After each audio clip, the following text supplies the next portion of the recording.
네, 국정감사 첫날 가장 뜨거웠던 곳은 단연 법사위였습니다. 조희대 대법원장이 국감장에 나오긴 했습니다. 관행대로 인사말을 마치고 퇴장하려 했지만 법사위원장이 허가하지 않았습니다. 100분간 침묵을 지키다 자리를 떴습니다. 최현수 기자입니다. 의혹 해명하실 의지 있으실까요? 말없이 국정감사의 모습을 드러낸 조희대 대법원장. 오직 헌법과 법률에 따라 직무를 수행해 왔으며 정의와 양심에서 벗어난 적이 없음을 분명히 말씀드립니다. 지난 대선 전 이재명 대통령의 공직선거법 위반 사건을 유죄 취지로 파기환송한 것이 의도적인 선거 개입이라는 민주당 주장에 선을 그었습니다. 법관을 증인으로 불러내려는 게 사법부 독립을 해친다고도 했습니다. 인사말을 마친 조 대법원장, 관례와 달리 국정감사장을 떠나지 못했습니다. 추미애 법사위원장이 이석을 허가하지 않은 겁니다. 제 질문에 답해 주시기 바랍니다. 대법원장님, 한덕수 총리를 만난 적이 있습니까? 없습니까? 들어가세요. 한덕수 총리를 만났다는 의혹이 제기됐을 때 들어가세요. 만난 적이 없다라고 왜 자신 있게 대답을 못했습니까? 민주당 의원들은 질문을 쏟아부었고 국민의힘은 거세게 반발했습니다. 범죄자가 나라를 다스리는 이런 정말 어마어마한 이런 상황에 대해서 여러분들 어떻게 책임지시려고 그럽니까? 그것도 부끄러운 줄 모르고 대법원장을 이런 식으로 감금을 해서 진술을 압박을 해요. 여야는 고성을 지르며 충돌했습니다. 조 대법원장은 약 100분간 침묵을 지키다 회의가 중단되자 자리를 떠났습니다. JTBC 최현수입니다. 네, 대법원 국정감사는 지금도 계속되고 있습니다. 현장을 연결하겠습니다. 김한수 기자, 조희대 대법원장은 국감장에 돌아왔습니까? 네, 아직입니다. 조 대법원장은 오전 11시 40분쯤 정회를 할 때 국감장을 떠났습니다. 현재 어디에 있는지 묻는 질문에 대법원 측은 국회에 있는 것으로 안다고 했다가 현재 정확히 확인되지는 않는다라고 말을 바꿨습니다. 조 대법원장은 의원들의 질문에 법원 사무를 관장하는 법원 행정처장이 답변을 하고 자신은 관례대로 인사말과 마무리 발언만 하면 충분하다고 했습니다. 국감이 마무리되는 밤 10시쯤 돌아와 마무리 발언을 이어갈 것으로 보입니다. 예, 민주당은 이례적으로 빨랐던 파기환송 판결이 의도적인 대선 개입이라고 했는데 대법원장은 뭐라고 했습니까? 네, 천대엽 법원 행정처장이 판결문을 들어 반박했습니다. 먼저 전원 합의체에 넘기는 데는 이견이 없었고 쟁점이 복잡하지도 않아 대법관들이 빨리 사실관계와 쟁점을 파악할 수 있었다라고 밝혔습니다. 또 이 사건 1, 2심 판결까지 2년 6개월가량 걸렸던 점을 거론하면서 대법관들이 지연된 정의는 정의가 아니다라는 의견을 냈다고 했습니다. 예, 천대엽 법원 행정처장이 반박을 했군요. 조 대법원장 외에도 지기현 판사를 비롯해서 다수의 증인들이 불출석했죠. 네, 지기현 부장판사는 진행 중인 재판에 대해 합의 과정의 해명을 요구하는 건 법률 규정과 취지에 반한다며 불출석 의견서를 냈습니다. 대신 윤석열 전 대통령 내란 재판을 진행했습니다. 민주당은 지기현 판사의 술접대 의혹을 거론하면서 사법부를 압박했습니다.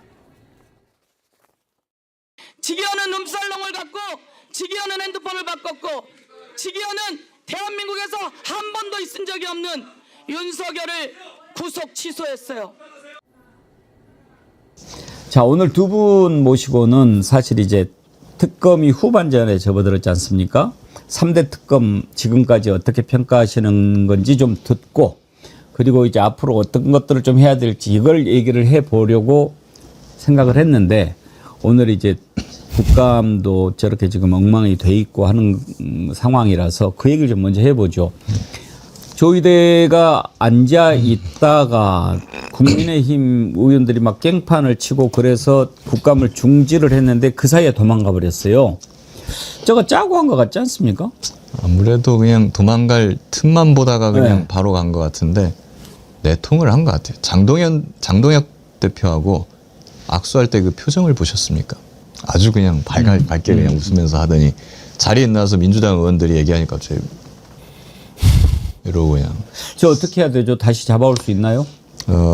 안타깝게도 법적으로 강제로 잡아올 수는 없습니다. 네, 그 영장주의에 위반되기 때문에요. 그러나 국회에서 출석 요구를 했는데 안 오고 도망간 걸로 봐야 되잖아요. 예. 그리고 이제 증인으로 채택을 했는데 증인 선서도 안 하고 증언도 안 하고 그러고 간 거니까 형사처벌 대상입니다. 형사처벌은 법원이 판결을 해야 할 수 있잖아요. 그렇죠.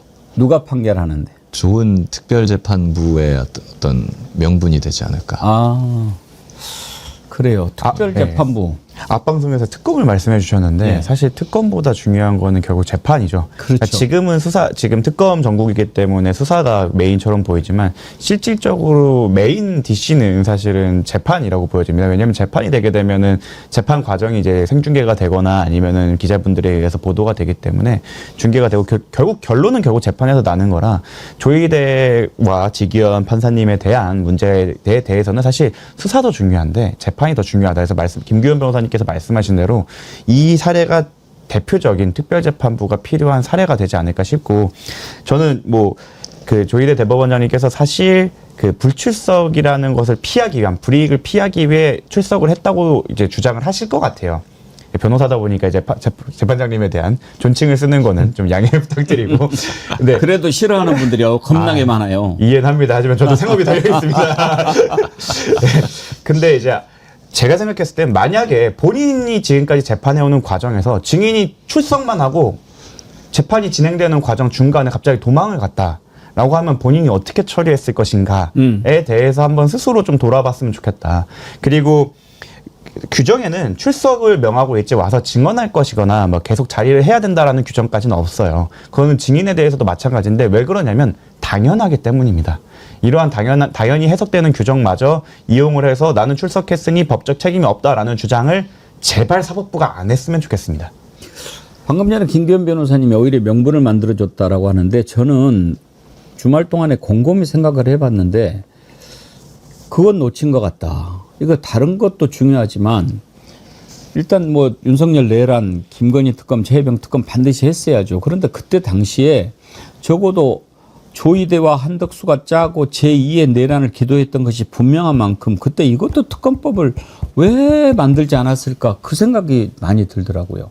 사실은 특별재판부, 전담재판부도 그 특검을 할 때 같이 했어야죠. 예. 앞으로는 특검 얘기가 나올 때 꼭 재판부까지 같이 하는 거 잊지 말아야 되겠다라는 생각이 저는 듭니다. 그리고 이제 조희대 파기환송 이 부분은 사실 안타깝죠. 그 당시 파기환송됐을 때 모두가 놀라고 상상을 할 수 없었던 일이라서 빠르게 대처하지 못했던 부분 분명히 있습니다. 그런데 지금이라도 이제 와서 국민들이 굉장히 왜 그렇게 이틀 만에 9일 만에 파기환송을 하고 기록도 제대로 안 보고 재판을 했느냐라는 부분은 주권자인 국민들이 조희대 대법원장한테 하고 싶은 질문이란 말입니다. 그렇다면은 국회의원들이 국민을 대신해서 조희대를 불러서 왜 당신은 그렇게 재판을 했습니까? 하고 따져 묻는 것이 주권자의 의사에 부합하는 거예요.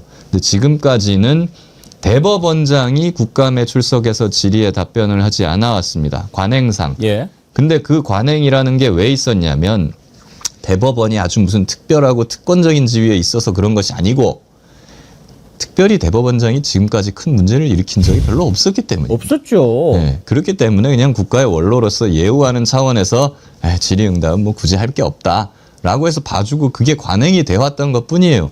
그런데 이번에는 조희대 대법원장이 사실상 거의 범죄에 가까운 짓을 저질렀지 않습니까? 대선 개입을 함으로써. 그러면은 그런 관행이나 예우를 더 이상 해줄 필요는 없는 것이고 그렇다면 법대로 하는 건데 법대로 하라면 법대로 국회법에 보면 대법원장에 대한 출석을 요구할 수 있게 돼 있습니다. 증인도 채택할 수 있게 돼 있습니다. 그럼 질의하면은 답변을 해야 할 의무가 조희대 대법원장에게는 있습니다. 그런데 그거를 하지 않고 도망갔다? 그러면 당연히 국회증언감정법에 따라서 출석 불응, 증인선서 거부죄, 그리고 증언 거부죄 해당할 여지가 있는 거예요. 그럼 국회는 고발할 의무가 있는 것이고요. 적어도요. 지금 저렇게 해서 입을 열게 하는 것이 가장 중요한데 못한다 하더라도 그리고 이제 지네들이 사법권을 가지고 있으니까 판결을 대충 뭐 해서 무죄를 만든다 하더라도 적어도 저렇게 명백하게 국회법을 위반하고 위반한 사실만 가지고도 탄핵 사유는 되지 않겠습니까? 예, 될 수 있고 그리고 당연히 수사와 처벌 대상까지도 되고요. 그리고 처벌이 금고 이상형이 확정되면 대법원장직도 자동적으로 날아갑니다. 네, 저는 좀 걱정되는 점이 예전에 저희가 검사 탄핵 때 그 결과처럼 역풍이 불 가능성이 좀 있다는 게 걱정이 돼요. 왜냐하면 결국에는 입증을 해야 됩니다. 탄핵에 이를 만큼 중대한 사유가 있다는 걸 입증을 해야 되는데 저희가 너무나 의심이 되고 석연치 않은 건 사실이죠.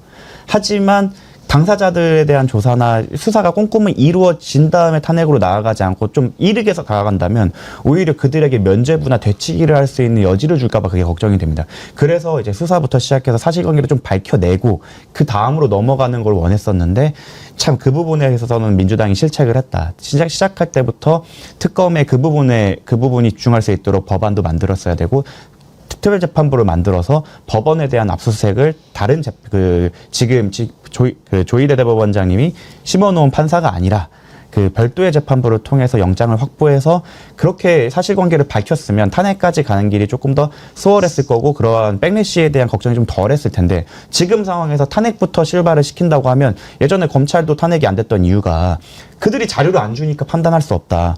분명히 의심은 많이 되지만 탄핵으로 확정할 수는 없다. 왜냐하면 탄핵 자체가 정말 중대한 사유가 있어야 되는 약간 기울어진 운동장에서 시작하는 게 맞기 때문에 그것을 저희가 지금 현 상황에서는 바로 시작하기에는 좀 어려울 것 같다.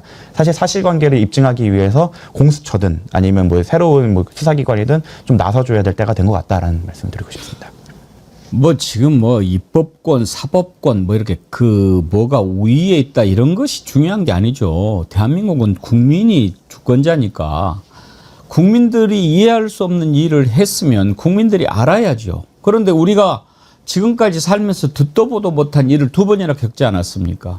조희대가 그 빛의 속도로 몇만 쪽이나 되는 거 검토도 하지 않고 대법원에서 파기환송을 해버린 거 상상도 할 수 없는 일 아니었습니까? 그다음에 지금 우리나라 사법부의 역사가 몇십 년입니까? 그동안에 한 번도 구속됐던 피의자를 시간으로 계산해서 풀어준 적이 없잖아요. 이거를 상상도 못할 방법으로 시간으로 계산해서 날짜 계산하지 않고 풀어준 것이 직위원 아닙니까? 이 두 가지 왜 도대체 그런 일이 일어났는가 국민들이 궁금해서 그걸 물어보겠다고 하는데 우리는 사법부야. 그게 헌법 제103조하고 무슨 상관이 있습니까? 오히려 법관들이야말로 법을 지켜야 되는 사람들이죠. 그럼요. 법에 따르면 대법원장도 출석 요구하고 나와야 될 의무가 있는 겁니다.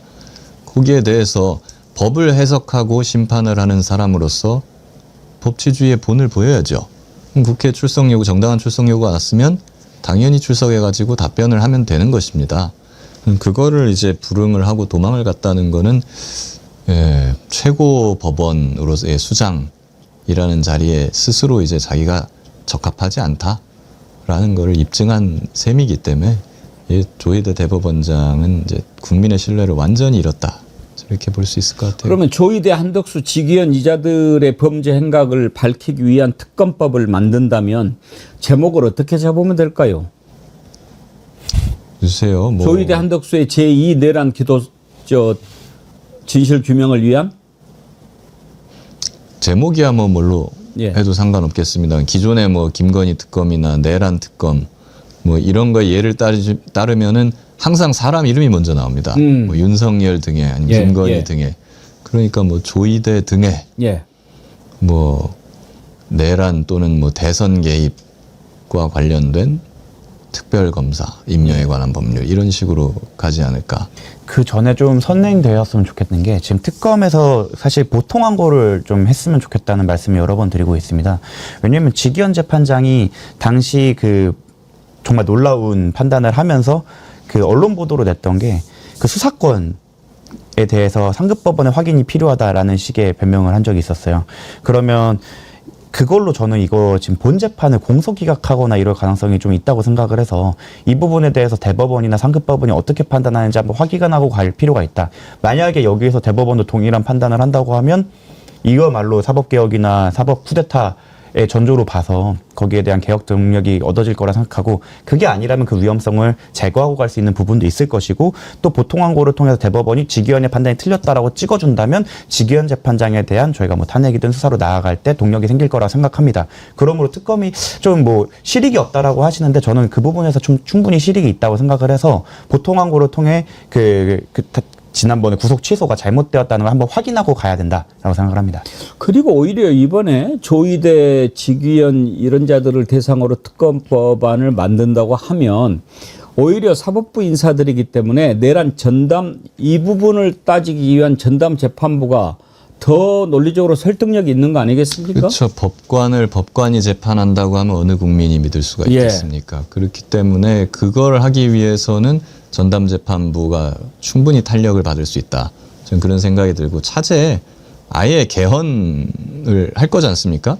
개헌을 한다고 하면은 법관에 대한 재판을 할 때 전담재판부를 따로 두는 거를 아예 그냥 헌법상에 박아버리거나 그리고 특히 대법원장이라든가 이런 고위 법관들이 연루된 사건을 수사할 때는 그거를 영장을 발부할지를 결정하는 판사들도 아예 전담법관을 도입하거나 아니면은 뭐 국회나 헌법재판소나 이런 다른 기관에서 영장 발부 여부를 심사하도록 하는 방안까지 고려할 수 있겠다 하는 생각이 듭니다. 예.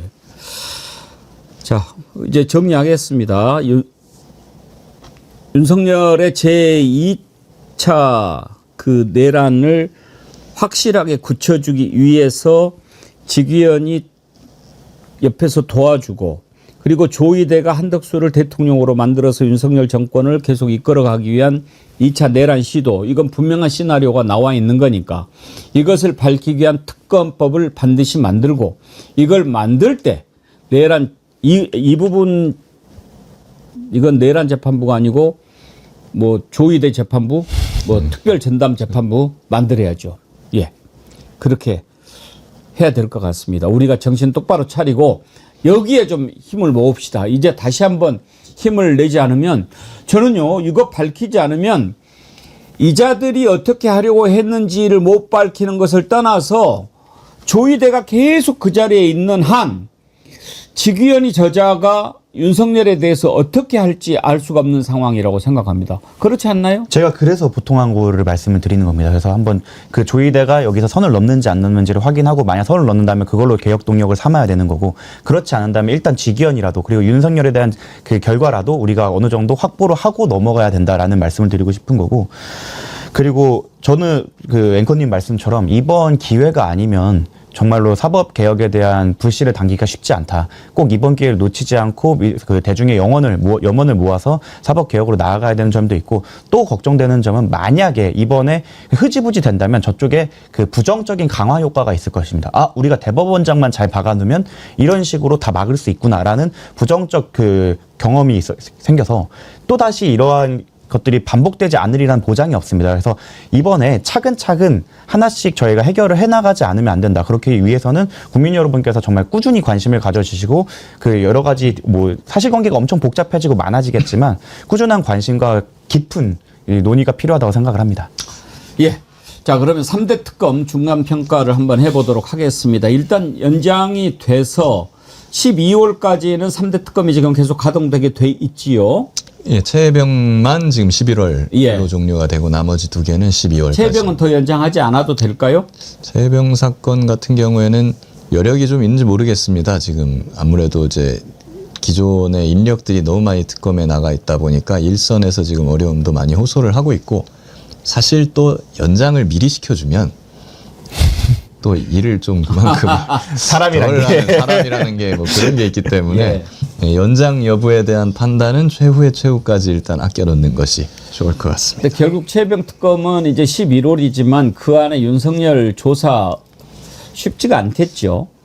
현실적으로는 지금까지 내란 김건희 특검 모두 거부를 한 상황이기 때문에 아무래도 또 구인한다고 하면 또 거부할 가능성이 크다. 반발하겠죠. 그래서 저는 아예 차제에 내란이나 김건희 특검에서 윤석열이 받는 혐의들은 거의 사형 무기징역까지 가능한 중대한 혐의지만 최혜병 특검에서 윤석열이 받는 혐의는 상대적으로 가볍습니다. 그렇다고 하면은 뭐 최혜병 특검에서 윤석열에 대해서 한번 출장 조사를 하는 것도 고려해 볼 수 있겠다. 그러니까. 만약에 출장 조사까지도 윤석열이 거부한다라고 하면은 그것은 그것대로 양형사유, 향후의 재판에서 윤석열이 이거조차도 거부했다라는 걸 만들어내기 위한 빌드업도 될 수 있겠다는 판단입니다. 일단 윤석열이 경로했고 그것 때문에 모든 일이 일어났다라고 하는 것은 비록 윤석열이 증언을 하지 않았다 하더라도 진술을 하지 않았다 하더라도 다 밝혀진 거 아닙니까? 현재로서는 윤석열에 대한 유죄 입증에는 큰 문제는 없습니다. 예. 그렇지만은 원래 수사라는 것이 모든 증거가 갖춰져 있다고 해도 당사자를 한번 불러서 자, 우리는 이만큼이나 증거가 있어. 너 할 말 있으면 한번 해봐. 예. 라고 기회를 주는 게 원래 법 원칙에 맞는 거거든요. 근데 윤석열이 그걸 자기 지발로 그냥 걷어차버리고 있는 상황인데 어쨌거나 원칙대로 한다면 한 번 정도는 소환을 해야 된다고 봅니다. 그리고 그 리액션도 봐야죠. 어떻게 보면 지금 그 지시를 받았던 사람들이 이미 진술을 했기 때문에 말씀하신 대로 윤석열의 혐의 입증에는 큰 어려움은 없을 것 같은데 이제 구명로비 루트 관련해서 여러 가지 구명로비 루트가 있을 것으로 보이는데 거기에 대해서 윤석열이 어떤 반응을 보이는지도 확인해보는 의의가 있기 때문에 저도 만약에 강제 구인이 안 된다고 그러면 한 번쯤은 출장 조사를 나가보시는 것도 나쁘지 않다. 특검 쪽에서 그렇게 했는데도 불구하고 거길 거절한다면 그 역시 비난의 대상이 될 거고 양형사유나 정치적 그 자양분이 될 거기 때문에 그 최일병 특검에서는 그거 출장 조사도 좀 고민해 볼 필요가 있다고 생각을 합니다. 예, 앞으로 어떻게 될지는 좀 지켜봐야겠습니다만 일단 지금까지 특검이 숨가쁘게 달려왔습니다. 두 분께 3대 특검의 평가를 한번 중간 평가를 부탁드려보고 싶은데 먼저 김규현 변호사님, 새 예. 특검 학점을 만약에 지금까지 중간고사 치러서 학점을 주신다면 어떻게 주시겠어요?